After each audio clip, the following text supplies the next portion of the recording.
next is, hey, Month of Miyazaki in a reruns type scenario. But not reruns, don't. How could we only did... Oh, I'm sorry, I was very unclear. We have moved on to a new Bang game, so please feel free to rebang your Bang for round 2. No one should have more than 2 Bangs out there. And the free space, that's a very good point. Thank you, Dana. I rely on Sarah a lot. Now is Hyperspace, which it feels like we are blasting off tune to currently.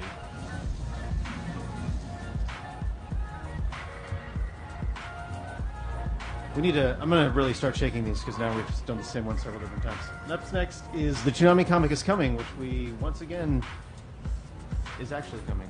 Oh, the Lich is working on a pretty strong Bang card over here, people. Yeah, he is. Doing it. Hey, reruns. I think these balls are weighted. The fix is in. This Bang wheel is totally warped. Oh, this is potentially somewhat of an inside joke, but you may or may not be aware that Toonami does video game reviews, and more often than not, we tend to give a game an 8.5. So this is Toonami gives this game an 8.5 because there's a lot of pretty good games out there, but we're hesitant to give them very, very good scores. Toonami gives this game an 8.5 out of 10. Doesn't this sound so much more official? Will Toonami be its own network? Now the answer is maybe, because it seems like the Magic 8 Ball really wants to make it happen.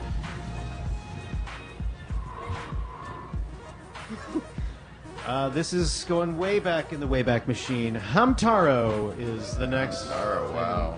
A much maligned but very fun show. Everyone just needs to be cool about it.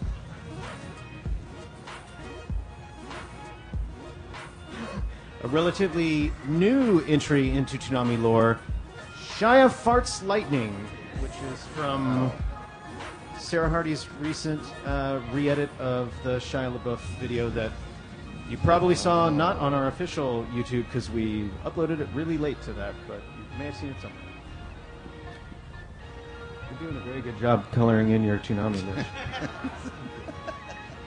list. Next is Criminal Threats. Are we afraid of him? We will not be intimidated by criminal threats. Never have we been, nor will we ever shall. And now, a shout out to the Toonami faithful. Thank you for both appearing in person and also playing along online in the most exciting game you've ever had. Next is Dreams, which may... Do we have a bang? We have a bang. We have a bang. Congratulations, you also win nothing.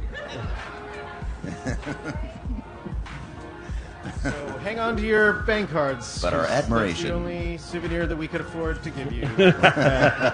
This live episode of Toonami Preflight. Thank you for playing.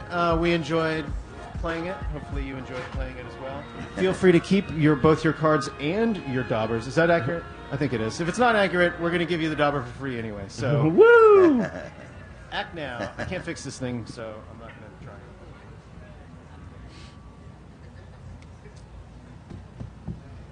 So Let's do some Q&A.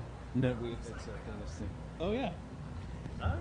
We will, if you want your daubers or your cards signed, I can't speak for No, Steve, I'll but yeah. Lich's hands don't work great, so he may make an X, but that's the traditional I may Lich curse signature. you. I don't know. I'll just pierce him and he can sign it in blood.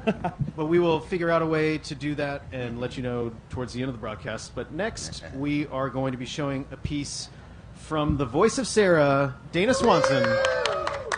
This is a live-to-tape episode, interstitial. Dana, how would you describe this? It's a happy nugget from Comic-Con. Filmed right here. Filmed at here this Comic-Con. at San Diego Comic-Con 2015. trademark, all rights established. And this is Dana on the hunt for some nice cosplay, and when she sees it, she will identify it. So let's check out, hey, nice cosplay. Hi, Toonami!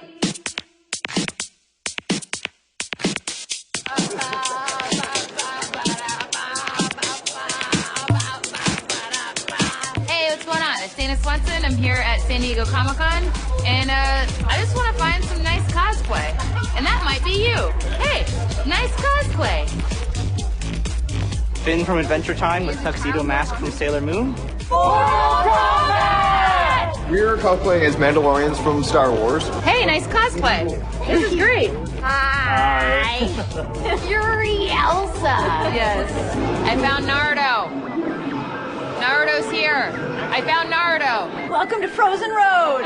Meet Mad Elsa and Mad Anna. And this is our lore boy, Olaf. Want to go on a road trip? Hey, nice cosplay. Hello down there. Hi. High five. I got it. So, did you build this yourself? Yeah. How? On the outside, it's mostly fur. On the inside, it's foam. My dad really helped me build the helmet. I mean, this was super hard. This is about 25 pounds of gear. Lots of epoxy, lots of foam, and some great stuff, and some cups and cardboard. It's a little uncomfortable. It's a little uncomfortable. What's the most uncomfortable part? My hair is wrapped in plastic and in my shirt. Putting on the body paint took about an hour and a half, and the hotel bathroom looks like a mess. It's really bad, but I'm really proud that I got through it. Is it weird when people ask to hug you? Not really. It doesn't take much to make something make a costume look good, and that's the thing. All it takes is just time and just a good imagination. It was shiny at one time. No, what'd you do to destroy it? Sandpaper and nail polish remover. And it's all just foam, painted over real nice. Every guy wants to be the perfect warrior. What is the perfect warrior? Do they sew their own capes? You're not supposed to tell anybody that. So actually, I can't stop touching you, and I'm sorry. I finally found a Goku. You know how long it's taken me to find a Goku at this con? I love Kung Fury. I love it. He's the greatest cop that's ever lived. When a costume's been recognized, how does that feel? Their face gets really excited and their hands come up and they're like, ah! And they rush up to you and they just want a hug or a picture and they talk about the character with you and you just relate a lot with them. Would you say that you've met people through cosplay? Oh yeah, I have a group of friends. We call ourselves a con family, and we just go to all the conventions around here together. One of the big reasons I come to Comic-Con every year is it's just a good excuse to hang out with friends and go see all of nerddom all in one place. There's a lot of people that are Marvel or DC or Street Fighter, Mortal Kombat. For me, it's just hey, we're all in the same group if you think of it, you know. Aw, can I get a hug? Sure. We're all in the same group if you think about it. We are. The group of fun. Yeah. You guys have a good day. You too. Well, that sums it up. We got a nice cosplay, and this is something I've never seen before. So, thanks everybody. Thanks Toonami Preflight. Keep staying the gold.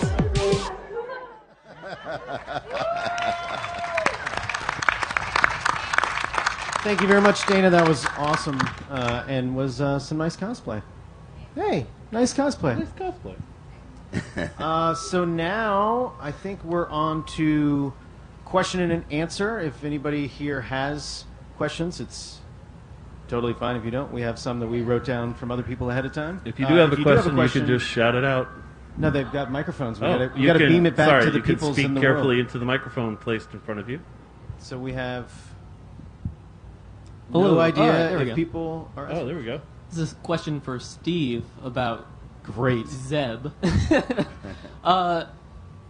How many different voices did you go through, or characterizations of Zeb, before you settled on what is now Zeb? That was sort of a collaborative process. We started out, I think, with Eastern European.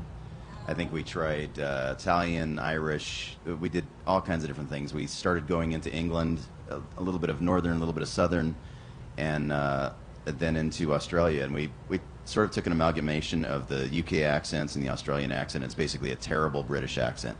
Is what we landed on. But we kind of went with what we thought would fit in the face, and none of it was up to me.